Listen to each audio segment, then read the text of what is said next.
Hello guys, ഇന്നലെ നടന്ന Brazil versus ഫ്രാൻസിന്റെ കളി. ആ കളി കാണാൻ തന്നെ ഒരു രസം ഉണ്ടായില്ലായിരുന്നു ആ കളി. പിന്നെ എന്ന് പറഞ്ഞു കഴിഞ്ഞാൽ ഫ്രാൻസും ബ്രസീലും തമ്മിൽ കളിക്കുമ്പോൾ നമ്മൾ പ്രതീക്ഷിച്ചത് രണ്ട് ടീമും നല്ല അറ്റാക്ക് ആയിരിക്കും, നല്ലൊരു ഫുട്ബോൾ കാണാം, നല്ലൊരു ക്വാളിറ്റി ഫുട്ബോൾ കാണാമെന്നൊക്കെ ആയിരുന്നു. അതായത് ആഞ്ചലോട്ടീൻ്റെ കീഴിലെ ഒരു കളി, അതായത് ദശാംശവും ഫ്രാൻസും ആഞ്ചലോട്ടിയുടെ ബ്രസീലും തമ്മിലുള്ള ഒരു മെയിൻ കളി കാണാനായിരുന്നു നമ്മളെല്ലാവരും കാത്തിരുന്നത്. പക്ഷേ നടന്ന നേരെ തിരിച്ചുള്ള സൈഡിൽ നിന്ന് തന്നെ ഫസ്റ്റ് ഹാഫിൽ ഇഷ്ടംമാതിരി മിസ്റ്റേക്കുകൾ, കുറേ ഒരു കോർഡിനേഷൻ ഇല്ല, ഒരു സിങ്കിങ് ഇല്ല, പ്ലേയേഴ്സ് തമ്മിൽ ഒരു സിങ്കിങ് ഇല്ലാത്ത പോലത്തെ ഒരു കളി. ഫ്രാൻസിൻ്റെ എന്നൊക്കെ പറയുമ്പോൾ ഫസ്റ്റ് ഹാഫിൽ അവർ കളിച്ച് കയറുന്നുണ്ട്, അതായത് ബോക്സിലേക്ക് കയറുന്നുണ്ട്. ബ്രസീൽ ഫൈനൽ തേർഡിൽ വെച്ചിട്ട് ബോള്, അതായത് കയ്യിൽ നിന്ന് പോണ്, ബ്രസീലിൻ്റെ കയ്യിൽ നിന്ന് പോണ്, ഒന്നും നടക്കുള്ള ബ്രസീലിന്. പിന്നെ മിസ് പാസസ്, ബോൾ ഹോൾഡ് ചെയ്യാൻ പറ്റുള്ള ബ്രസീലിന്.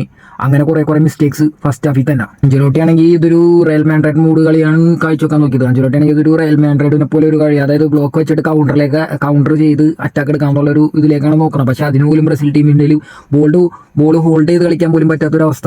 അതായത് ട്രാൻസിഷനൊക്കെ എടുക്കുമ്പോൾ, അതായത് ഒരു സൈഡിൽ കൂടെ ട്രാൻസിഷൻ എത്തല്ല, അങ്ങനത്തെ ഒരു ഇത്. പിന്നെ ബോൾ കൺട്രോൾ ചെയ്ത് പിടിക്കാൻ പറ്റില്ല. അങ്ങനെ ഓരോരോ മിസ്റ്റേക്സ്. അവര് പ്രോപ്പറായിട്ടൊരു ചാൻസ് കിട്ടി, അത് ത്രൂ വെച്ച് എംബാബെ എല്ലാവർക്കും അറിയാവുന്ന പോലെ എംബാബേൻ്റെ കയ്യിൽ ബോൾ കിട്ടിക്കഴിഞ്ഞാൽ പുള്ളി അത് ഈസി ആയിട്ട് ചെയ്യും. എനിക്ക് തോന്നുന്നില്ല ഈ ബ്രസീൽ ടീം വെച്ചിട്ട് വേൾഡ് കപ്പ് അടിക്കാമെന്നോ വേൾഡ് കപ്പിലോ സെമി കയറണമെന്നൊന്നും എനിക്ക് തോന്നുന്നില്ല. കാരണം ഇത് വെച്ചിട്ടാണ് കളിയെങ്കിൽ ഫസ്റ്റ് റൗണ്ടിൽ തന്നെ പുറത്താകാനുള്ള ചാൻസ്. ഒരു ഹൈ ഇൻറ്റൻസിറ്റിയിൽ പ്രസ് കിട്ടിക്കഴിഞ്ഞാൽ അത് ബീറ്റ് ചെയ്ത് ബോൾ ക്രിയേറ്റ് ചെയ്ത് കളിക്കാൻ പറ്റിയ ഒരു ടീം ഇപ്പോൾ ഇല്ല. അതായത് നെയ്മർ പോലത്തെ ഒരു പ്ലെയറിനെ എന്തൊക്കെ വന്നാലും സംഭവം ബ്രസീലിന് ആവശ്യമാണ്. കാരണം ആഞ്ചലോട്ടി ഫിസിക്കലാണ് കൂടുതൽ ഇമ്പോർട്ടൻറ്റ് കൊടുക്കണമെന്നാണ് പറയണത്.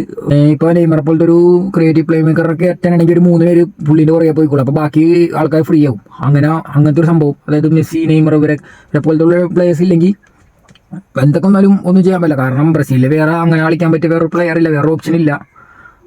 പിന്നെന്ന് വെച്ച് കഴിഞ്ഞാൽ എനിക്ക് തോന്നുന്നത് കുറച്ചും കൂടി ആഞ്ചലോട്ടിയുടെ സിസ്റ്റത്തിനെ കാട്ടിയല്ലത് എനിക്ക് തോന്നുന്നത് ചിറ്റട തന്നെയാണ്. കാരണം ആഞ്ചലോട്ടി ഒരു യൂറോപ്യൻ സ്റ്റൈലിലേക്ക് സ്വിച്ച് ചെയ്യണ പോലെയാണ് എനിക്ക് തോന്നിയത്.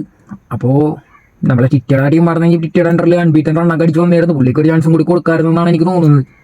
എന്തായാലും നിങ്ങളുടെ അഭിപ്രായം കമൻറ്റ് ബോക്സിൽ രേഖപ്പെടുത്തുക. മാക്സിമം സബ്സ്ക്രൈബ് ചെയ്യുക, ബെല്ലൈക്കൺ അമർത്തുക.